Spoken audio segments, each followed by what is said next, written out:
For as much flack that Deafheaven catch for the potentially glossier and uplifting spin on black metal, a traditionally dark and gritty genre, the music is actually rather pleasing to the ears. Whether you like it or not, Sunbather is a unique step for metal, and in particular, Blackgaze. They weren't the first to do it. I know Alcé was still kicking it around before then. So yes, Sunbather was a unique step for metal. New Bermuda wasn't really, it sort of played off the same things but kind of softened like a pound of butter left in a warm kitchen. But nevertheless, I hear its appeal. I just sort of think it's like looking at a wax figure of yourself in Madame Tussauds with unsettlingly off-kilter facial shape. Sunbather continues to live its legacy as a blissful and triumphant black metal album, or Blackgaze album rather, a mix of that metal genre and shoegaze, which is quite unusual, but here comes Ordinary Corrupt Human Love, which is here to do the same thing, but in a different way. I'm gonna say that the sound is cleaned up. Not much grit is to be found in the production. It's sleek, and all instrumental layers are clear. Weirdly enough, though, there's enough adventurous and transcendence that I genuinely like what's going on here. And perhaps the reason here is that the melody writing is enough to melt your heart. And the night that I listened to this, I had just come back from a Kimbra concert, so I was probably in that sort of mood anyways. And we will find our way!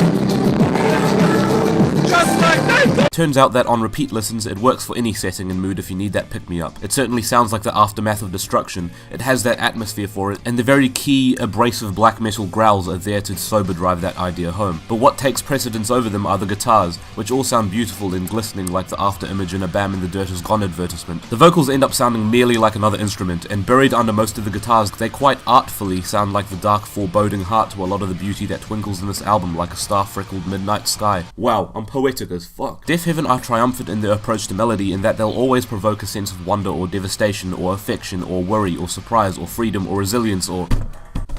And this is most displayed in moments such as the end of Grift, or several sections in Yellow Canary, or the entirety of Honeycomb actually. I would say that this album carries the spirit of dream pop, not the sound necessarily, but its spirit in that it could genuinely carry you away to fluffy cloud kingdoms, except that the clouds here are thunder clouds. The thing is, though, and my one reservation about this Deafheaven album is a pretty big one, and it's the reason that this couldn't exactly catch my appreciation all the way through, and that is just really how one note it is. Not literally, perhaps I worded that wrong. Obviously there's more than one note playing. Obviously there's a dreamier track with clean melodic vocals before the closer. Obviously there's a bit of a psychedelic solo on the opener. There are some subtle turns this album is doing to separate one track from another, but perhaps that's just not enough. I feel as if the majority of this album carries the same ideas all the way through, and so while these tracks could be pleasant by themselves, as a whole they end up bleeding into one another and sounding the same. This is why the long 10+ minute tracks can't always carry themselves for what length. This is even more so why together they become even more of a waiting game for what next is coming that'll have my mouth open in awe, much like that last lovely guitar melody I just heard. But you can't always be relying on guitar melodies all the time, at least not in the way that Deafheaven is employing them. That said, this is a good album, a likable one, even a beautiful one, and it certainly isn't a case where the appeal of this album is absolutely obscured from my view, unlike the Soft Bulletin by